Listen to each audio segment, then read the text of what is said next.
El expresidente Barack Obama acaba de encender al público en un meeting en Virginia, previo a las elecciones donde la candidata demócrata Abigail Spanberger está compitiendo por la gobernación del estado de Virginia. Esto fue lo que dijo el expresidente Barack Obama. No se distraigan con todas las cosas raras que está haciendo Donald Trump. Él lo que está buscando es tratar de distraerte. Mira el clip, por favor. Luego el expresidente Barack Obama quiere explicarte por qué Donald Trump quiere distraerte. Porque quiere mantenerte viviendo en condiciones que no mereces. Quiere mantenerte abajo, él quiere derribarte.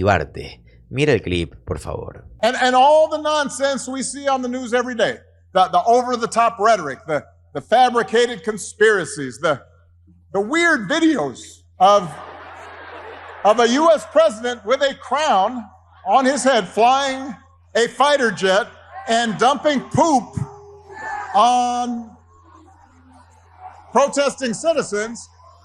All of that is designed to distract you from the fact that your situation has not gotten better. Luego el expresidente Barack Obama habla sobre cómo Donald Trump está enfocado únicamente en remodelar el ala este de la Casa Blanca y básicamente hacer construcciones que nadie le pidió. Mira, por favor.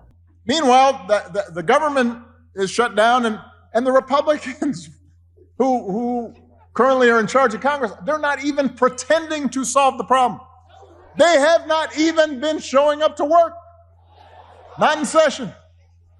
Where are you? What are you doing?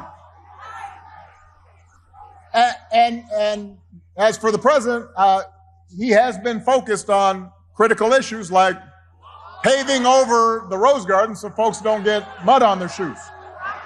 And gold plating the Oval Office and building a $300 million ballroom.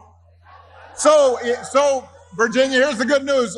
If you can't visit a doctor, don't worry. He will save you a dance. And if you don't get an invitation to the next White House shindig, you can always watch the festivities and all the beautiful people on Truth Social. Luego Barack Obama habla sobre cómo hace unos años, o hace un año mejor dicho, las personas hablaban sobre que las elecciones no importaban. Pero, ¿cómo puedes decir eso ahora? Porque actualmente todos saben lo que está en juego. Mira, por favor. Then we have to get out there and vote for it.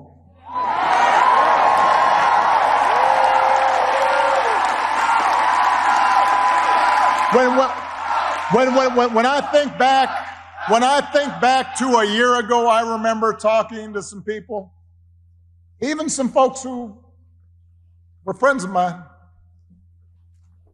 who would say, you know what, this election doesn't matter all that much. That whoever the next president ended up being, it wasn't going to matter to them. If nothing else, the last 9 months should have cured us of that idea. Because the stakes are now clear. We don't need to speculate about the dangers to our democracy. We don't need to wonder about whether vulnerable people are going to be hurt. Or ask ourselves how much more coarse and mean our culture can become. We've witnessed it. Elections do matter. And they matter for you. People in power may be counting on your citizens. They want you to think there's nothing you can do. Nothing to stop them. Because they know it, once that thought worms into your head, they've won. But if there's one thing history has taught us, it is the most important office in democracy is not president or even governor, it's the office of citizen. We all have more power than we think. We just have to use it. So if you believe in that better story of America, do not sit this one out. Vote for leaders like Abigail who believe it too. Leaders who care about your freedoms and will fight for your rights and who will go to work every day to try to make your life just a little bit better. And then get your friends and family members, your neighbors and coworkers to vote too. Because if we do that, not only where we elect Abigail Spanberger your next governor, you won't just put Virginia on the path to a brighter future. You will set a glorious example for the nation. Thank you, Norfolk. God bless you. God bless these United States of America. Aquí tenemos más de Barack Obama. Él habla sobre que la historia en la que creo, en Virginia, es una América donde hay protección igualitaria, donde nos elevamos unos a otros. No nos aplastamos como lo hacen actualmente. Mira, por favor. But from the very start, there was another story, born of this nation's true revolutionary spirit. A story that says we the people means what it says, that all of us are included, that we are not subjects, we are citizens, defined not by race or religion or gender or sexual orientation, but by our commitment to a common creed and a willingness to accept not just the privileges, but the responsibilities that come with that citizenship.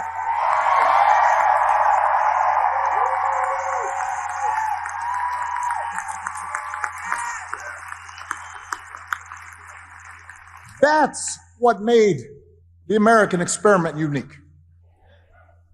That's what made us special. And through generations of struggle and sacrifice, through the faith of abolitionists and the struggle of suffragists, through a civil war and civil rights protests, through union organizing drives and government reforms and investment in public education, we moved closer to those founding ideas. And in the process, we inspired the world. And that's the story I believe in, Virginia. I believe in an America in which we all deserve equal protection under the law and nobody is above the law. I believe in an America where every child has a chance at a good education and anybody who's willing to work and find a job or start a business and make a decent living. An America where opportunity isn't just reserved for those who were born into privilege or happen to have the right connections. I believe in an America where we don't fear each other, but look out for each other. And if we want that story to continue, if we believe in that better story, we need leaders who believe in it too. We need leaders who will tell the truth and who will take responsibility and tackle hard problems and bring people together instead of tearing them apart. We need leaders who won't serve bosses in Washington or big corporate donors, but instead will serve the people who put them there. Virginia, we need leaders like Abigail Spanberger. Barack Obama habla de cómo dentro de Estados Unidos siempre han existido historias de competencia. Mira, por favor. But what I also tell people when they ask me about this, what I also try to remind them, is that America's always had competing stories about who we are and what this nation stands for. The first story says, we the people, just means some of us. That in order to qualify, you have to be the right color, or come from the right family, or worship in the right way, or have enough money. It says that even though we got rid of a king, there's still a caste system in America. A pecking order of who makes decisions and who obeys, who gets opportunity and who is obliged to serve. And it's a story that's policed by fear and force that tries to convince people that for their group to win, another group has to lose. That if somebody doesn't look like you or think like you or practice religion exactly the same way you do, they must be a threat to your way of life and they need to be put in their place. And that's how Donald Trump thinks about America. Make America great again by putting the people like him back in charge, even if they don't know what the hell they're doing. Now, but here's the thing. That story is not new. That's the oldest story in the book. It's not even uniquely American. For most of human history, that's the way society's worked. There was somebody on top and somebody on the bottom. There were lords and there were peasants. And for a long time, that story of caste and privilege and concentrated power, that was the law of the land here in America. If you looked like me, you were likely treated as property. If you were a woman or a white man who did not own property, you could not vote. For a long time, if you were an Irish or Italian immigrant, we're not hiring. If you're Jewish or Asian, don't bother applying to our school. If you were Native American, you weren't even treated as an American, even though you were here. But from the very start, there was another story, born of this nation's true revolutionary spirit.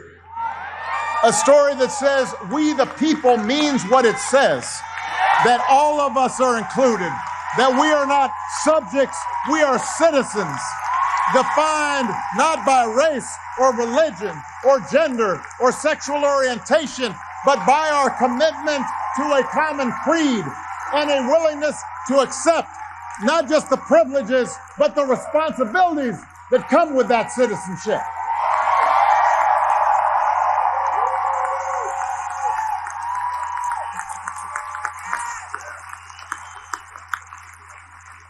That's what made the American experiment unique. That's what made us special.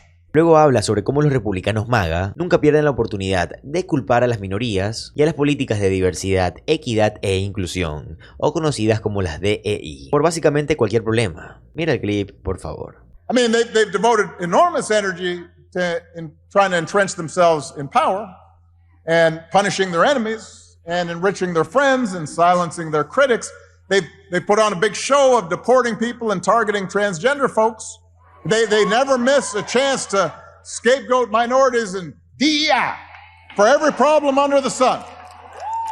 You got a flat tire? DEI. Huh. Wife mad at you? DEI.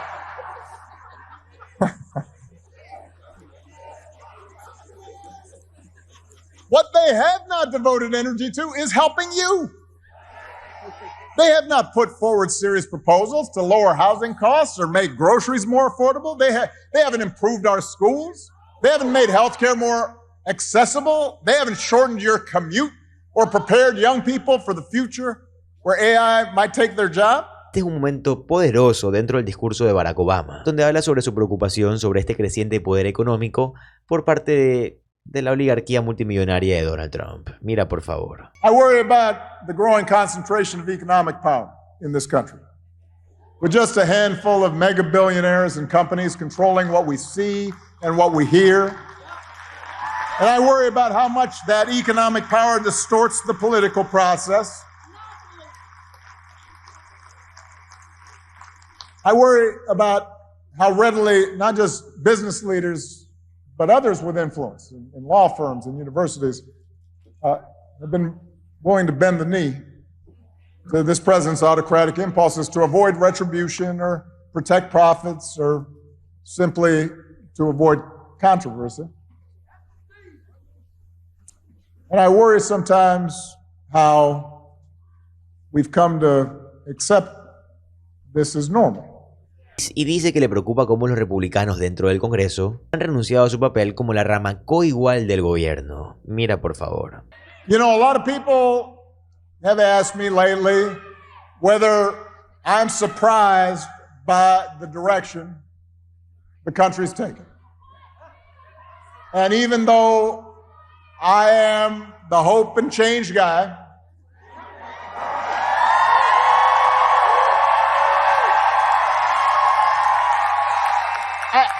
I try to be honest with them. So I say, yes, there are things I am worried about. I am worried about how quickly basic democratic rules and norms have been weakened. I'm worried about how willing Republicans in Congress have been to surrender their role as members of a co-equal branch of government, refusing to buck the president even when they know he's out of line. Even when a lot of them will privately admit that power is being abused in ways that will hurt their constituents and hurt the country. I worry about a Supreme Court that, so far at least, has shown no willingness to check this administration's excesses, even when those actions break legal precedent and seem to defy the bedrock principle that no one is above the law. Luego Barack Obama habla sobre como cuando alguien le pregunta por todos los trabajadores federales despedidos por la administración Trump. Dado lo importante que es esto para Virginia, la oponente de la demócrata Abigail Spanberger, Wilson Erms, dice que no le importa. Dice, eso es parte de la vida, supérenlo. Mira, por favor. When someone asked her, and I'm just following this from a distance, when someone asked her apparently about all the federal workers fired by this administration, given how important that is to Virginia, apparently Abigail's opponent said she wanted to talk about real issues. Didn't understand why these job cuts are, quote, a huge thing. Now, I don't know about you, but seeing your neighbors and your friends, your customers, maybe some of your family members, suddenly out of work, even though they've dedicated their lives to serving people, having trouble making their mortgage. Maybe it's just me. Seems like a pretty big thing to me. Pretty huge. And I'd want a governor to be paying attention to it.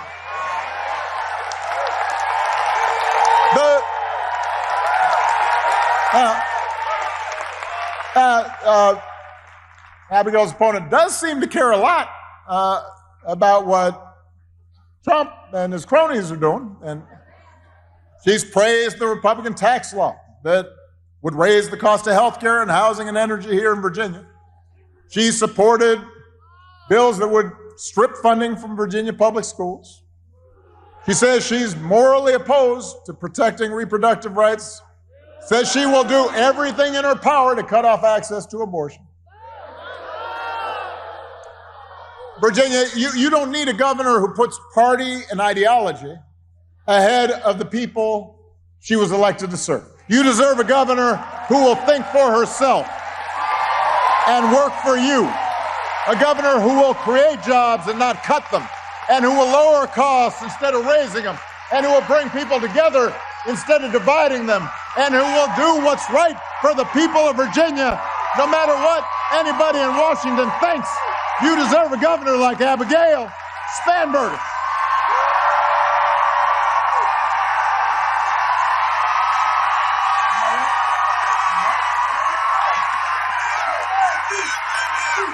Aquí tenemos más del expresidente Barack Obama hablando sobre cómo economistas han sido despedidos por únicamente dar informes reales sobre qué está pasando en la economía bajo el mandato de Donald Trump. Miren, por favor. And Lord knows we need that light. We need that inspiration. Because let's face it, our country and our politics are in a pretty dark place right now. It's hard to know where to start because every day this White House offers up a fresh batch of lawlessness and recklessness and mean-spiritedness and just plain craziness.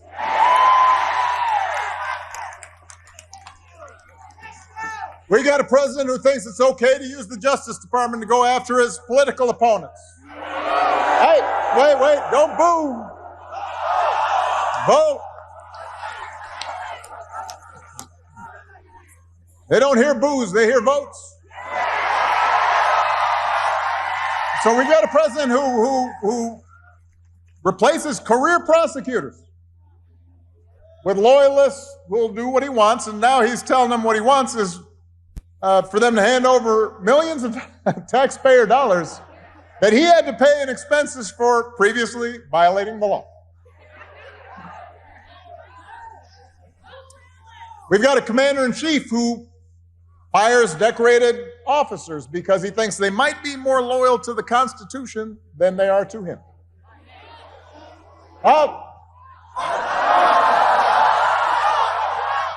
He's deploying the National Guard in American cities, claiming to stop crime waves that don't actually exist.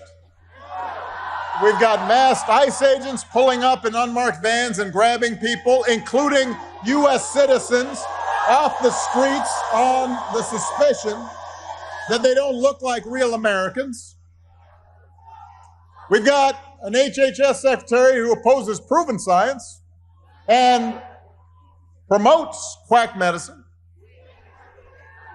A top White House aide who calls Democrats, the whole party, domestic extremists. We got some poor labor economist who got fired for accurately reporting bad jobs numbers that the president didn't like. I mean, it's like every day is Halloween. Except it's all tricks and no treats. Luego Barack Obama dice, miren, no es como que si no hubiéramos visto venir esto. Él dice, pueden revisar las grabaciones, yo traté de advertirles. Y en muchos sentidos lo entiendo porque esto es incluso peor de lo que yo estaba esperando. Pero no podemos caer en la complacencia. Tenemos que reconocer que estas amenazas son reales. 9 meses después estamos aquí. Todo esto está mucho peor de lo que cualquiera pudo haber imaginado. Eso es lo que dice Barack Obama, mira por favor. And here's the thing, it's not as if we didn't see some of this coming. I will admit it's worse than even I expected, but I did warn y'all. I did. You can run the tape. And by the way, he warned you too, because he said what he was going to do. But the fact is, there were plenty of people who voted for Trump and the Republicans anyway. And it wasn't because they wanted to give up the right to free speech or see our public health systems torn down, but because they were understandably frustrated with inflation and gas prices and the difficulty of affording a home and worries about their children's future, and so they were willing to take a chance. Now, 9 months later, you got to ask yourself, has any of that gotten better? Is the economy working better for you? Because it sure has gotten better for Trump and his family. You know, since he's been in office, the whole crypto business and other ventures have made hundreds of millions of dollars, including from foreign nationals and rich folks investing because they want to stay in the president's good graces. The economy has been really good for some of Trump's billionaire pals and for finance bros and well-connected corporations who've seen their tax bills go down and don't have to worry about all these pesky regulators anymore. But for ordinary families, costs haven't gone down. They've gone up, partly thanks to this shambolic tariff policy. Young people trying to get a start in life are having a tougher time than ever finding a job. Entry-level hiring is down 16% from last year. Hundreds of thousands of federal employees, including a lot of people here in Virginia, have lost their jobs to pay for those billionaire tax cuts. We're talking about people who have dedicated their lives to public service, who make the country work. Healthcare premiums for millions of people are about to double or even triple next year. Y bueno amigos, yo acabo de cumplir con mi misión, que es informarte como lo hago absolutamente todos los días. Como siempre te digo, para mí lo más importante es tu opinión y me encantaría que la pongas en los comentarios. Además, si este video te gustó, te va a encantar suscribirte al canal, ya que subo videos como este todos los días. Mi nombre es José Alvarado, soy economista y estoy comprometido a informarte diariamente. Nos vemos en el siguiente video. Adiós.